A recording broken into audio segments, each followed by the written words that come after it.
When we talked about groups and subgroups, we considered special subgroups that were known as normal subgroups. The analog for that in rings is the idea of an ideal.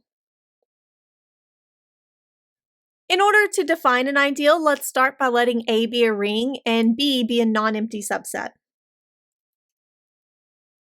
And I want to define this idea of B absorbing products. We say B absorbs products if for any element A in my ring A, any element little b in my subset B, we have that BA is in B and AB is in B. So this is the idea of absorbing products in a ring. And a subring that absorbs these products is known as an ideal. Let's start with a very basic example of an ideal. Let's consider the set of all even integers in my ring Z. Well, I know that the sum of any two even integers is even. I know that the negative of an even integer is also even. And I know that an even times any number is also even. So I'm definitely a subring since I'm closed under addition, negatives, and multiplication. And I didn't just multiply by elements that are even. Multiplying by any integer would give me an even, so it does absorb products. So this is an example of an ideal. Let's consider the ring Z12. I want to start by considering all the subrings of Z12. These are the subring generated by 2, 3, 4, and 6. So this is all of the possible subrings of Z12. Now I want to know which one of these are ideals. Well, let's start with 2. This is really just the evens in Z12. And we've already talked about how an even times any number is still an even, so this would be an ideal. What about the subgroup generated by 3? Well, the subgroup generated by 3 is just all of the multiples of 3. And 3 times any number is still going to be a multiple of 3. So this would be an ideal. And similarly, 4 times any number would be a multiple of 4. 6 times any number would be a multiple of 6.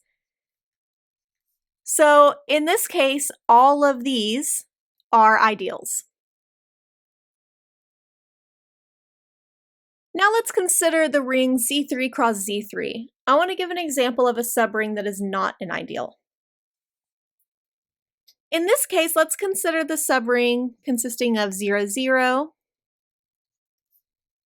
1, 1, and 2, 2. And you can double check that this is in fact a subring. It's definitely closed under negatives since the negative of 1, 1 would be 2, 2 and vice versa. Closed under addition since 1, 1 plus 1, 1 is 2, 2, 2, 2 plus 2, 2 is 1, 1, and 1, 1 plus 2, 2 is 0, 0. And similarly, it's closed under products, and you can double check that as well. However, this is not an ideal. As an example, one element in Z3 is 1, 2.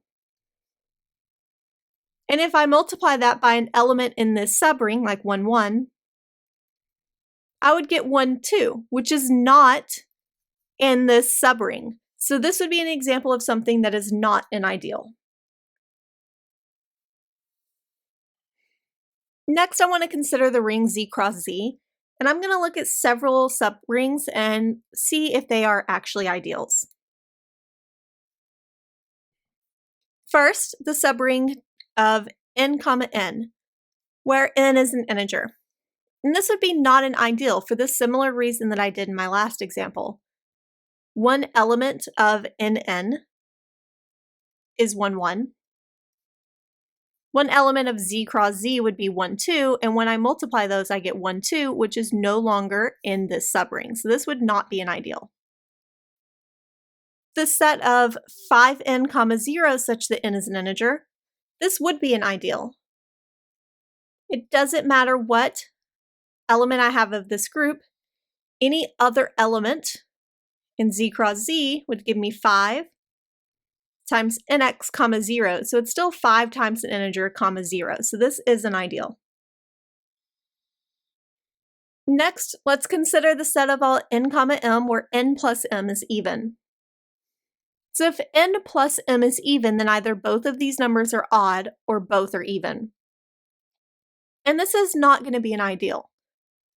1 comma 1 would be in there since 1 plus 1 is even. Multiplied by any element in z cross z, like 1, 2, would give me 1 comma 2. But 1 plus 2 is not even. So this is not an ideal. Let's consider a commutative ring with unity. The simplest example of an ideal in this set would be the set of all multiples of a fixed element A by all of the elements in the ring.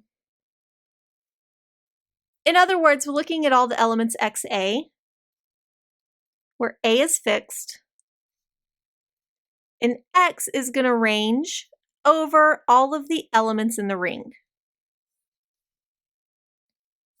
This particular type of ring is known as a principal ideal generated by A, and it's denoted the same way we do a cyclic subgroup, by these brackets and then an A. The angle brackets and then an A. So this is going to be the simplest example of an ideal in a commutative ring with unity.